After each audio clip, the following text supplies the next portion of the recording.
As we're looking to restore your neck motion, we want to get more strength into the extension position and more curvature into that extension position. We're going to work on a prone or quadruped cervical extension. So prone is just laying on your belly with your head hanging over the edge. We're doing a quadruped here. So quadruped is hands and knees.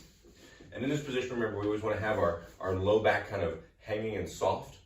And in this position, I'm going to tuck my chin down towards my throat and look down between my knees. This is my fully flexed position. And then when I come to extension, I want to think about extending the top segment of my neck, and then the next segment, the next segment, the next segment, until I'm trying to look forward, and then I'm going to relax it all the way back down into a full flexion. Again, go back into that extension, thinking about the top of my head first, and then each segment of my neck, come into an extension. And this top position, we want to make sure we're not having any pinching. So if you're having a little pinching, just shorten your motion a little bit, and do the motion that you can handle.